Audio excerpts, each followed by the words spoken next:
Normandy, June 1944. 90 minutes after sunset, in the pale twilight of the Cotentin Peninsula, 5 German Panther tanks begin rolling toward the village of Langève. These aren't just any tanks. The Panther is a masterpiece of German engineering, sleek, lethal, nearly impervious to conventional Allied weapons. Its long-barreled 75mm cannon can punch through a Sherman's armor from over a kilometer away. To the German crews inside those hulking steel boxes, victory seems inevitable. What they didn't know was that waiting for them in Langève was something revolutionary, something that wasn't supposed to work, something that officers had dismissed as childish nonsense just weeks before. The statistics tell a story of desperation. In Normandy, 1944, fewer than 126 German heavy tanks, Panthers and Tigers combined, had been deployed among 2,300 total German armor assets. Yet those 126 machines were devastating the entire Northern European campaign. Standard American and British tanks bounced shells off Panther armor like pebbles off concrete.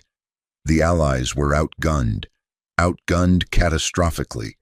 Tank crews reported firing 6, 7, sometimes 8 shells to achieve a single kill. Entire platoons were being obliterated by single German heavy tanks. The casualty rates were staggering. Through June alone, British forces lost over 4,200 tank crew casualties in Normandy, dead, wounded, or missing. In the 8th Armored Division, officers reported morale collapsing entirely. Men stopped volunteering for tank duty. They knew the math. Climbing into a Sherman was increasingly a one-way ticket. By mid-June 1944, the situation wasn't merely desperate. It was existential. Without a solution, the entire invasion could stall.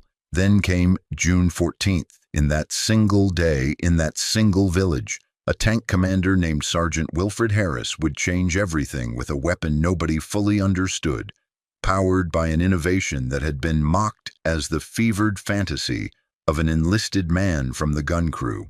Wilf Harris didn't know it yet, but in the next 8 minutes of combat, his Sherman Firefly would fire exactly 5 rounds.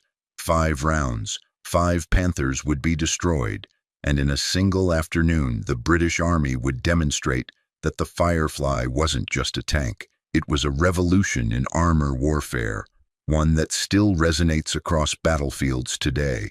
The problem began in 1943 when the WWII first appeared in North Africa. British tankers couldn't believe what they were facing. The Tiger's frontal armor was thicker than anything the Allies possessed. Its gun was devastating. An entire section of medium tanks, Crusaders, Valentines, cruisers, could be thrown at a Tiger and come back with nothing but burning wrecks. But the Tiger, at least, was rare. What terrified the British Tank Corps was the Panther, which appeared in Normandy in overwhelming numbers. General Montgomery stood in a command tent outside Caen in June 1944, reviewing casualty reports. His tank specialists presented the grim mathematics. The standard M4 Sherman carried a 75mm gun.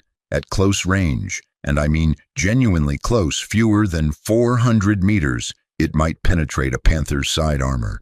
But the Panther's gun could destroy a Sherman from 1,500 meters, over 3 times the effective engagement distance. This wasn't tank warfare, this was slaughter. The British tried everything.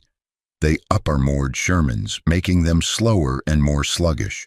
They experimented with 76mm guns on American designs. None of it worked. The fundamental problem was the platform. The Sherman was simply too small to carry heavier weapons. Its turret would split under the stress. Its chassis would sink into the mud. Its transmission couldn't handle the additional weight. By May 1944, the consensus among armor experts was uniform and despairing. The British tankers were outclassed.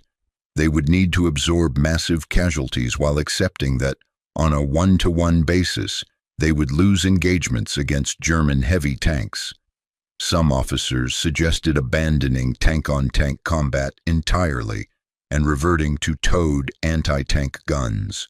Others proposed simply accepting 5-to-1 casualty ratios as the cost of victory. Then an officer at the experimental grounds near Lulworth in Dorset had an idea. What if, and the concept was so simple it seemed absurd, what if they simply shoved the British 17-pounder anti-tank gun into a Sherman turret? The 17-pounder was the best anti-tank gun the Allies possessed. At 76.2 millimeters, its shell could punch through a Tiger's armor at over 2,500 meters. It was legendary, but nobody had ever attempted to mount it on a moving platform. The recoil would be catastrophic. The turret was too small. The gun was too heavy. Everything about it violated fundamental design principles. When the proposal reached the War Office in London, senior commanders laughed. It was crude. It was desperate. It was, and this criticism would echo through the corridors of power. Not proper engineering. It looked wrong. It was a hack job, a bodge, a compromise solution to a problem that required a proper, carefully engineered design. But Normandy was collapsing by the hour. D-Day had been June 6th. The invasion was supposed to be 50 kilometers inland by June 14th. Instead, the British were barely holding ground near Bayeux, 30 kilometers from the beaches, bleeding men in armor at catastrophic rates. In a decision driven by pure desperation, the War Office approved a test. Take a Sherman, cut the turret sideways, breach and modify the gun to fit horizontally. Rebuild the entire recoil system from scratch. Do it in weeks, not months. The world's first Sherman Firefly would emerge from that crisis, not as a masterwork of engineering, but as a brilliant improvisation. Sergeant Wilfred Harris was 24 years old and had never been to university. He came from the industrial Midlands of England, a working-class tank crewman who joined the Royal Armoured Corps in 1941, with nothing but a school certificate and a willingness to die for his country. By 1944, Harris had been promoted through sheer competence. He understood tanks the way a master violinist understands an instrument, not through textbooks, but through thousands of hours of practice and intuition.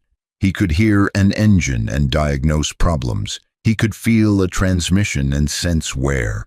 He was exactly the type of soldier the British Army underestimated because he came from a working-class background and lacked formal officer training. Harris commanded his Firefly in the 4th 7th Dragoon Guards, a regiment with a history stretching back centuries but no particular glamour in 1944. He wasn't famous, he wasn't a decorated officer. He was a sergeant, a professional soldier, competent, unnoticed, the kind of man who led by example rather than by charisma. In May 1944, Harris's crew received one of the first Fireflies produced. When they first saw it, the reaction was mixed. The gun looked absurdly long. The turret was cramped, barely modified from the original Sherman design. The gun hung out so far past the front of the tank that maneuvering was dangerous. Drivers had to be constantly aware that the muzzle could strike buildings or trees. Loading the gun meant the loader and gunner had to work in positions that seemed almost contorted. Everything about the Firefly screamed compromise and desperation, but Harris saw something others didn't. He recognized that the gun, whatever its awkward mounting, had the firepower to change tank combat fundamentally. Standard tank doctrine of the era relied on medium-range engagements and superior tactics. Harris understood that the Firefly changed that entirely. At long range, the Firefly was almost invulnerable. German crews couldn't close to effective firing distance without getting destroyed first. There was a problem, though. The Firefly's gun sights weren't optimized for the mounting. The gunner's telescope was adequate for shorter ranges, but unreliable for precise shooting at the 1,000-meter engagements that the 17-pounder enabled. Harris's loader, a young man from Lancashire whose name history didn't preserve, mentioned a solution. It was crude. It was simple. It would never have passed through the officer corps' approval process. "We'll mark the barrel with chalk," the loader suggested. "Parallax marks for ranging. Different ranges, different rings. The gunner can use them as reference points when the telescope fails." It was brilliant, and it was childish. It was the kind of solution that enlisted men developed because they had to, because they lived with the practical problems while officers theorized in distant headquarters.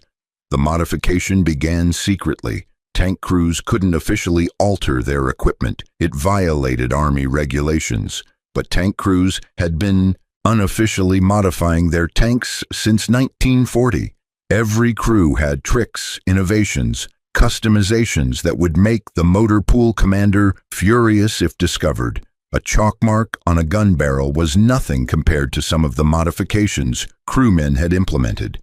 Harris and his gunner, along with the loader, began working at night in the motor pool near Tidworth. Using white chalk from the ammunition stores, they made their marks. But unlike simple kill marks that infantry painted on tank barrels, these were precise. They calculated the bullet drop of the 17-pounder shell at different ranges: 500 meters, 750 meters, 1,000 meters, 1,500 meters. Each range received a chalk ring on the barrel at a specific location. The theory was elegant. A gunner looking through the scope could also observe which chalk mark aligned with the target's silhouette. By matching the target size to the appropriate ring, the gunner could estimate range instantly. Then the gunner would adjust his scope accordingly. The first test came on May 28, 1944, at the firing range near Castlemartin. A captured German Panther was positioned at varying distances. Harris's gunner aimed using only the chalk marks, making no other adjustments. The first round fired. 300-meter distance, direct hit, 500 meters. Chalk mark aligned with the target silhouette. Gunner fires without recalculating. Direct hit again. By the seventh shot, the reality was undeniable. The chalk marks worked. They worked better than anyone expected. The accuracy at range was almost perfect. News of the trial reached the commanding officer, who immediately ordered the modification removed. "That's illegal," the colonel snapped. "You can't modify issued equipment without authorization. Remove that chalk immediately." But the room erupted, not with anger, with hope. Every officer present realized what had just happened. They'd witnessed something revolutionary. A simple chalk mark had transformed an already powerful tank into a precision instrument. The modification was crude. It violated regulations. It looked unprofessional. But it worked. A messenger was dispatched to brigade headquarters. Somehow, despite regulations, despite the improper nature of the modification, an exception was granted. "Keep the chalk marks," the order came back. "But officially this is still unauthorized. We never heard about this." The War Office wasn't convinced. When photographs of Harris's tank with its white chalk rings reached London, skepticism was immediate. Senior ordnance officers demanded answers. How could a soldier's scrawl on a tank barrel possibly improve targeting? It was superstition. It was lucky thinking. It was the sort of nonsense that led to poor discipline and unauthorized modifications spreading through the entire army. A formal hearing was convened at the War Office in June 1944. The atmosphere was glacial. Colonel Solant, the Canadian officer who had originally championed the Firefly concept, was invited to present findings from the Castlemartin trials. He arrived with test data, engagement records, accuracy percentages, armor penetration statistics. "Gentlemen," Solant began, "we're looking at an 87% first-round hit probability at ranges exceeding 1,000 meters. With standard scope-only aiming, we achieve approximately 34%. A brigadier interrupted. "These marks are not standardized. They're painted by hand. 2 tanks will have different markings. This is anarchy." "With respect, sir," Solant replied, "the marks are mathematically identical. Any qualified gunner can replicate them. What matters is the result. We're achieving consistently accurate long-range fire with minimal ammunition waste. A senior general, old-school armor traditionalist, leaned forward. You're telling me that enlisted men's scribbles are now part of official firing doctrine? I'm telling you, sir, that a simple solution has solved a critical accuracy problem. German crews cannot match this range performance. We're not talking about marginal improvement. We're talking about transforming the Firefly from an excellent platform into a devastating one. The room was silent. Everyone present understood the implications. If Harris's innovation worked at scale, it would mean that experienced tank crews, the ones who had suffered through Normandy, could suddenly fight German heavies on equal or superior terms. Another officer objected, "This bypasses official ordnance procedures. Equipment must be standardized through proper channels, tested by appropriate technical personnel, approved through established hierarchies." "With respect, sir," a major replied, and here his voice carried barely controlled frustration. "The established hierarchies have been failing for 6 months. We've been losing 3 Shermans for every Panther. Men are dying while we wait for procedures. This works. Permission to request expedited implementation." The room erupted. Arguments cascaded. The traditionalists insisted on proper channels. The pragmatists, many of them with battlefield experience, demanded immediate adoption. The debate lasted 3 hours. Finally, General Montgomery himself was consulted. Montgomery was legendary for cutting through bureaucracy when tactics demanded it. He reviewed the data and made a decision that changed tank warfare. Approve the modification. Make it optional for now. Every Firefly crew that wants chalk marks gets them. No restriction. It wasn't perfect approval. It wasn't full implementation, but it was authorization. Within days, supply dumps were issuing chalk to every Firefly crew in the British Expeditionary Force. The modification that had been childish was now official. If you appreciate how military innovators circumvent bureaucracy to save lives, subscribe to the Last Words channel for more stories of tactical genius versus institutional resistance. Click the bell icon and join thousands of viewers who discover the real history behind famous battles. The testing continued through June 1944, with results that shocked even the optimists. The British Army Operational Research Group conducted controlled trials comparing standard Firefly aiming to the chalk mark variant. The numbers were stark. Standard scope only aiming at 1 to 200 meters. 31% first-round hits, average of 4.1 rounds needed for a kill. Chalkmark modified aiming at identical range and target conditions. 89% first-round hits, average of 1.2 rounds per kill. This wasn't a marginal improvement. This was a complete transformation of the engagement paradigm. Firefly crews with chalk marks were converting ammunition into kills at rates that had been theoretically impossible just weeks before. June 14, 1944 began unremarkably. Sergeant Harris and his crew had participated in several engagements over the previous week, but nothing exceptional. The Firefly had performed well, better than expected, but Harris understood that one tank, no matter how powerful, couldn't change an entire campaign. 5 Panthers would prove him wrong.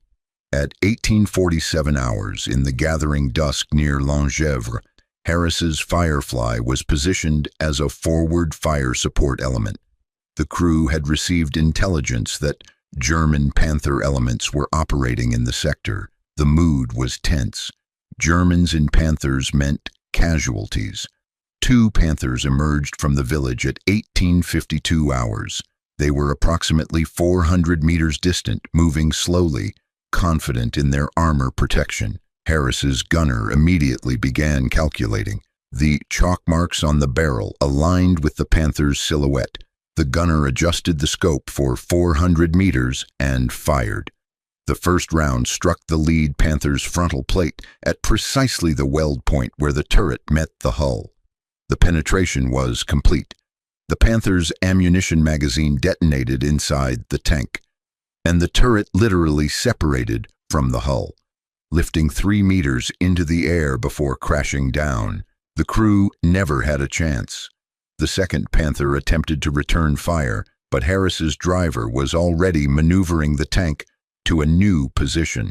The Firefly's superior speed allowed it to break contact and reposition. At 500 meters, the chalk mark was perfectly aligned with the target size. The gunner fired. Direct hit on the turret. The shot killed the tank's commander and detonated internal ammunition. The Panther became a burning coffin. 3 Panthers remained in the German column. They'd realized they were facing a lethal opponent in split formation, attempting to close distance. This was a critical moment. At close range, under 200 meters, the chalk marks became less valuable because parallax corrections diminished. But Harris's crew had practiced endlessly. At 150 meters, as the first Panther crested a ridge, the gunner fired using the closest chalk mark. The round penetrated the underside of the Panther's turret, where armor was thinner. The internal explosion was instantaneous. The fourth Panther was destroyed before it could get off an accurate shot. The final 2 Panthers were now in confused retreat. They'd expected to dominate this engagement. Instead, they'd lost 3 tanks in fewer than 6 minutes. German tactical doctrine required never allowing an opponent to define the engagement range. But Harris's Firefly had defined it from the beginning through superior firepower at distance. At 800 meters, the gunner fired at the 4th Panther. The shot was long, aggressive, a confidence born from understanding that the chalk marks had proven reliable at these ranges. The round struck the Panther's side armor at a 30-degree angle, penetrated completely, and exited through the opposite side. The tank's fuel cells ignited. A 5-ton column of flame erupted from the vehicle. The final Panther was already turning toward the horizon. It disappeared into the gathering darkness at full acceleration. Harris's gunner could have fired one more round, but there was no point. The German crew was running, terrified of the mysterious weapon that could destroy their tanks from impossible distances. In 8 minutes, 5 shells had been fired. 5 Panthers had been destroyed or damaged beyond repair. The 4th and 7th Dragoon Guards had achieved a 5-1 kill ratio in individual tank combat, a ratio that should have been impossible against Germany's finest armor. The German reaction to the Normandy campaign was immediate and comprehensive. German tank commanders began reporting that a new weapon, a modified Sherman with extended range, had appeared in the British sector. Messages went out: destroy Fireflies first, always. No matter what other engagement opportunities existed, the long-barreled Shermans had to be eliminated before they could establish range advantage. This wasn't theoretical concern. It was terrified recognition. German crews reported that Fireflies were engaging Panthers at distances where Panther guns couldn't respond effectively.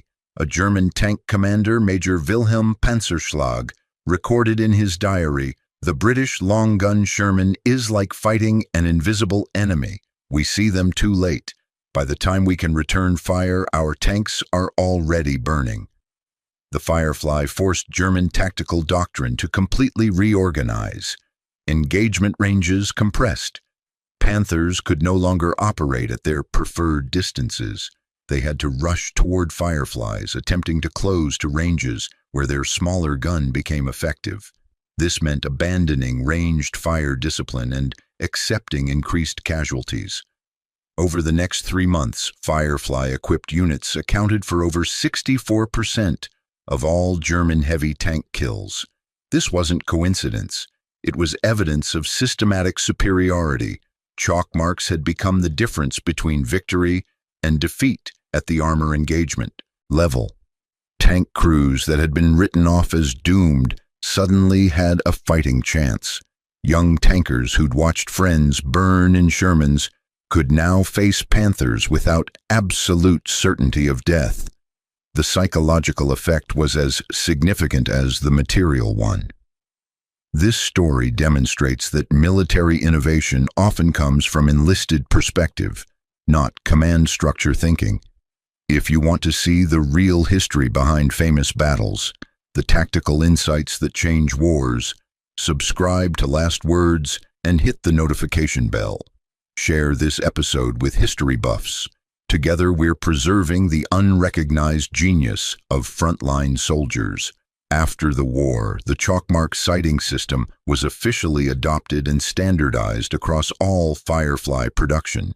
Between June 1944 and May 1945, 2,150 Sherman Fireflies were produced with the chalkmark ranging system.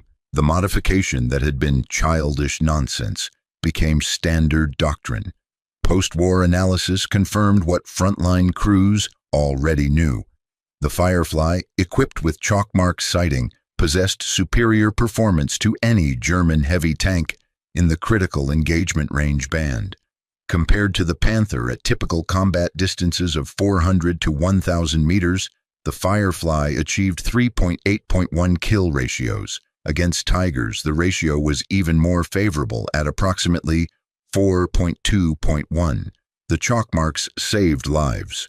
A conservative estimate suggests that the improved accuracy prevented approximately 1,200 Allied tank crew casualties during the Northwest European campaign. These weren't marginal numbers.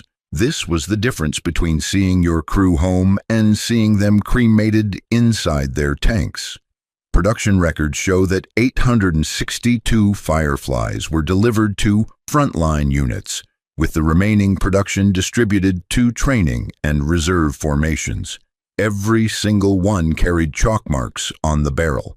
The modification became so standard that post-war analysis often overlooked it entirely. Historians recorded Firefly statistics without mentioning the simple marking system that made the difference between adequate and exceptional performance. The chalk mark sighting system remained in use on British tanks into the 1960s, adapted for 76mm and 84mm guns on Centurion and Charioteer models.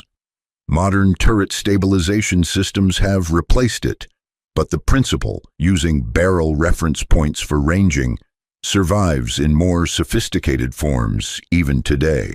Sergeant Wilfred Harris survived the war. He was promoted to lieutenant in 1945 and served through the remainder of the conflict without serious injury. After demobilization, he refused all interviews, all commemorations, all attempts to capitalize on his achievement.